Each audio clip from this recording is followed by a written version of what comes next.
Boyos often ask me, Stef, how do I read Nietzsche? Which page in Nietzsche's work is the program on how to become an Ubermensch written? I'm trying to improve here. I need to find this. I need to read more of Nietzsche so I'm woke, so I understand the Nietzschean perspective, so I have all this big-brained knowledge that I can dazzle the ladies with at these parties that I go to every couple of years. You see, you've fallen at the first hurdle if you're asking such a question, because the Ubermensch would never need to read. Reading is a signal that you are not the Ubermensch. Reading is a low quality behavior. And when you really think about it, do you think that the Ubermensch would wake up and feel the tide of the complexity of modernity washing over him and putting pressure on him, the same tide that leads you a foaming, writhing wreck of panic and in uncertainty, trying to reach for knowledge, trying to grab Kant, trying to grab all these books and be like, teach me, tell me what to do. I need someone to think for me. I need some guy who has prestige because he puts squiggles on a page to tell me what to do. Do you think the Ubermensch is rolling over and grabbing this tome of the etchings of a German incel in order to figure out what he should do with himself? No, of course, the Ubermensch would not need to read. He would not need any book cope. But this does not mean that he would lack knowledge. You see, his way of ascertaining knowledge would be vastly different. An entire category, a different way of achieving understanding and figuring out the world. You can think of it this way. Your DNA is well known to be almost as complex and as full as information as like 12 libraries or something like that. It's very, very juicy, that old DNA of yours. But like, you can sort of imagine it as like you don't use a lot of the knowledge inside that DNA. Like you probably have it inside of you to fight. You would probably be able to fight someone to the death. All animals have to do that at some point. And if you ever got shoved in a life or death situation, that part of your DNA might turn on. It might come on and make you fight, and you'll suddenly, like, your hands will go crazy. I remember my first fight was like that. You sort of look at yourself afterwards shaking, and you're like, I can't believe that happened. I can't believe I had that in me. That's often what you say. And you can imagine that that's sort of like latent or it's locked, it's hidden inside your DNA. And of course, the Ubermensch would be our masterpiece of human ingeniousness, where we craft someone with, like, the best DNA possible, the best story possible, so that when they go out into the world, all the right things unlock. When they come up against all the complexity of life, all their DNA, all the information is shining. And if they ever needed to think what to do, they could.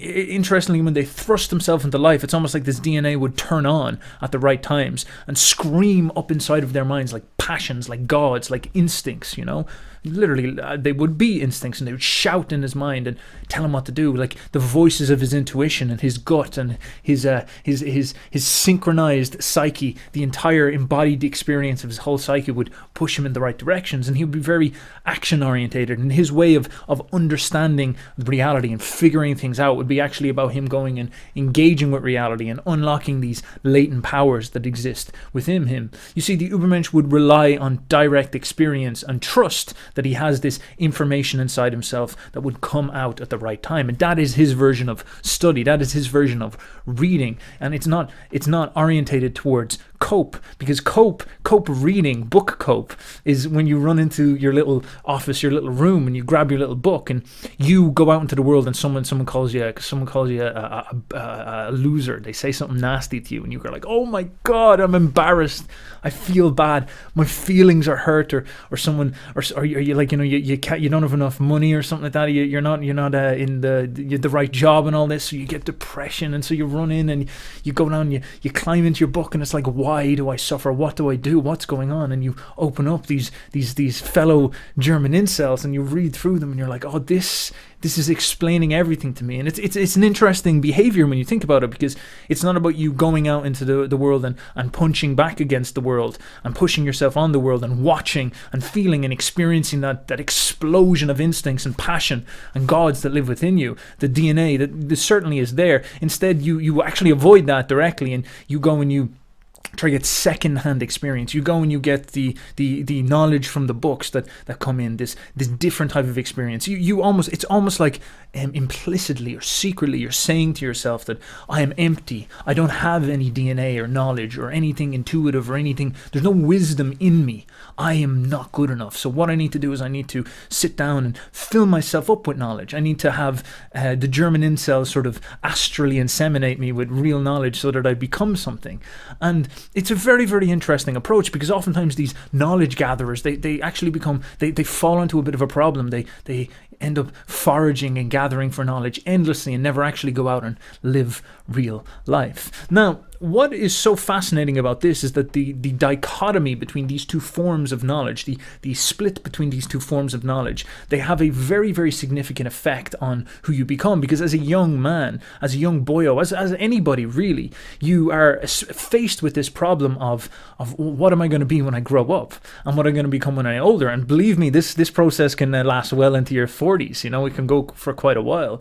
And of course, to understand what you are, you need to sort of shove yourself into life and watch this DNA, which is what you are, come to life and show you what actually exists within you and show you what you're capable of.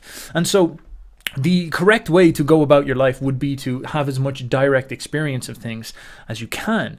But of course, the problem with that is that that's scary and dangerous, because life is scary and dangerous. And so most people avoid this. And so they resort towards this secondhand experience, and they get trapped in a silly way of thinking. And Nietzsche noticed that these two specific modes of being evolved into two profound archetypes, which we're going to talk about a lot later. But before we get into that, I'm actually going to show you what I mean by this by showing you Joseph Campbell talking about the difference between these two forms of gathering knowledge, these two forms of experience in the world: direct experience versus secondhand knowledge. And he's going to talk about the initiation processes of tribal society. So check this out.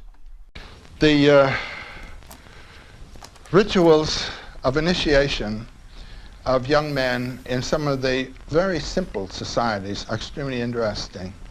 The boys are brought up to be in fear of the masks that the men wear in their rituals. These are the gods. These are the personifications of the powers that structure the society. The boy, when he gets to be more than his mother can handle, the men come in with their masks or whatever their costume is, and they grab the kid, and he thinks he's been taken by the gods, taken out into the men's ground, and he's beaten up and everything else. But then there, in New Guinea, there's a wonderful, wonderful event where the poor kid has to stand up and fight a man with a mask. I'd say he's fighting the god. The man lets the kid win. Takes the mask off, puts it on the kid. Now, the mask is not there defeated and simply said, oh, this is just myth. It said the mask represents the power that is shaping the society and has shaped you, and now you are a representative of that power. That's a big story. And there are quite a number of examples around the world. Down in Tierra del Fuego, the Ona people down there had rituals of this kind, where the kid had to get up and fight this god power that he'd always been afraid of. And the man put up a good fight for the kid, but then the boy won. Now you're a man. You've broken past the image as fact and understand the image as metaphor. And you are to represent what the metaphor stands for. Again, these bull roarers, the hoo, hoo, hoo, this is the voice of the deity. Again, in New Guinea, there's a ritual where the kid is, his eyes are covered by the initiating man, and the bull roarer comes over and he tells him, now the demon, dragon, grandpa is coming to eat you. He thinks he's a goner. That's the Liebestod idea that Wagner handles, you see. You think you're dead, and bing, you've broken past it. You've got a new, expanded life. You're bigger. What has died has been the infantile ego. We, until we're pretty well along, 12, 13, 14, are utterly dependent on our parents and on our society. So a psychology of dependency is developed. A psychology of submission, asking for approval, expecting reproof, and all this sort of thing. But how are we going to break out of that psychological bondage into self-responsible authority, courage for what our thoughts are on our life? This is the problem of killing the infantile ego, which is one of dependency, and coming into the mature ego of authority. I always say that if you're going to go through for your PhD, you're in the dependency position until you're 35 or 40 and may never get out of it. You can judge by the number of footnotes a scholar applies as to whether he's got authority or is always simply hoping that somebody will feel that he has the right authorities. It's an important, a sensitive point in the academic world. My guy right here. It's impressed me, you know. You see on TV, a professor is asked a question and he hums and he's trying to get the answer out straight and so forth. And then some big league baseball player is asked a question. Boy, what authority. He's not humming and hawing. He comes out, he knows. He was an authority from the time he was playing ball on the sandlots. He's not asking anybody for approval. He's telling you.